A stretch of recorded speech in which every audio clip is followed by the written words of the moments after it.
Ted Danson, thank you so much for talking to LAist about Bored to Death, and maybe you can give us some impressions about what this first season, working on this first season, has been like for you. Impressions. Well, first, I'm a huge fan of Jason Schwartzman. His kind of comedy, or the comedies that he seems to be in, are definitely appeal to my sensibilities. I love that understated, but very funny, very slightly odd take on life. So when I heard he was involved, I immediately called him, and he's a friend of my children. So I had this kind of entree into him and his life, and he told me about Jonathan Ames, who is this remarkable, unique, wonderfully bizarre, amazingly creative character, and just a really good writer. I mean, his throwaway banter is worth listening to. It's stuff you haven't heard before. So I was really excited to be part of it, and then the part just grew in its oddness, day by day, and it's one of the, I think, best parts I've ever had. I'm just loving it. Well, you're in so much amazing television.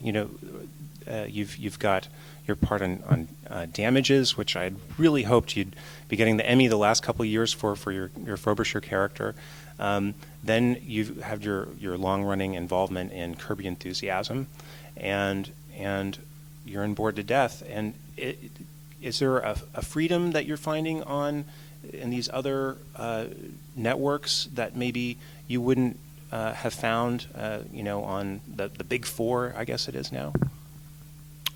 That shouldn't be so, but I think it may be. I think I have to credit Larry Dave. Besides, the guy's a genius, and I love hanging around him and being part of the show.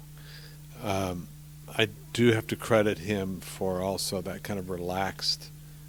I think part of me was going, oh dear, I've passed my prime. I can't do comedy anymore. And that kind of relaxed style that Larry's show is, I think, helped give me like, oh no, I can still have fun. I'm enjoying this. And then Damages came along, and that's wonderful writing. Glenn and Todd Kessler and Daniel Zellman, and Glenn Close was involved, so you knew it was going to be good. But that also, I think, broke me out of not only my own kind of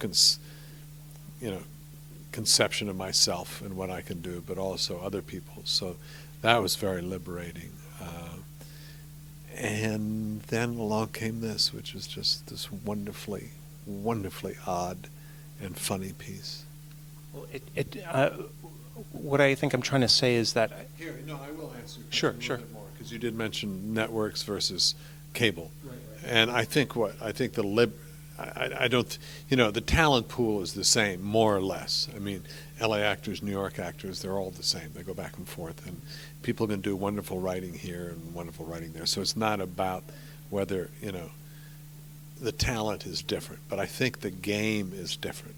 With networks, you're trying to appeal to your broadest audience, and so you have to be careful not to offend.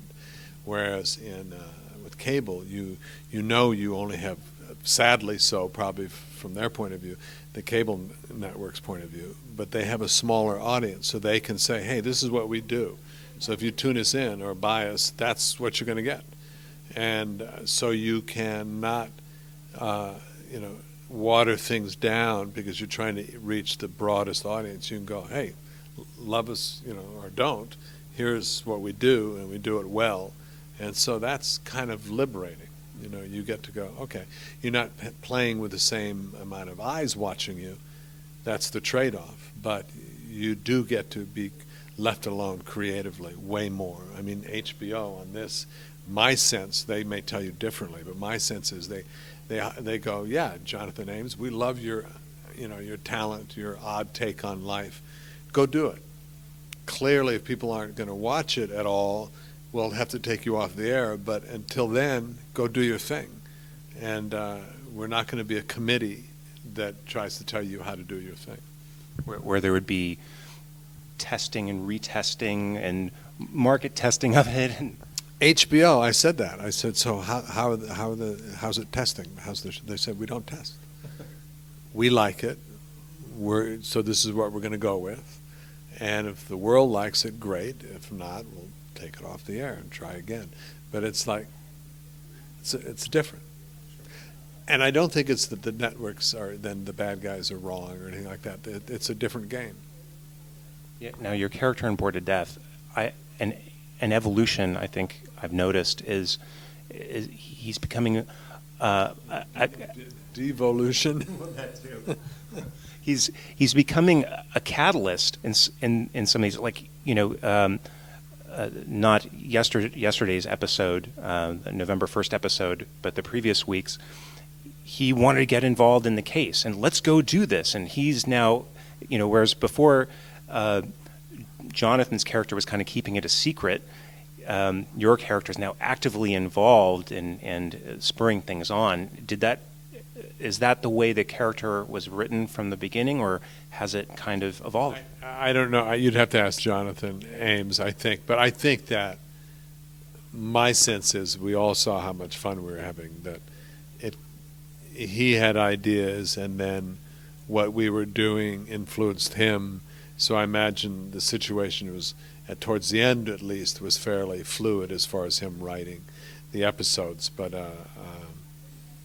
yeah, that's a writer's question. Okay. Yeah. Well, thank you so much for talking to LAist. We love the show, and looking forward to the finale this Sunday, and especially the next season. Thank you. I can't wait for the next season either.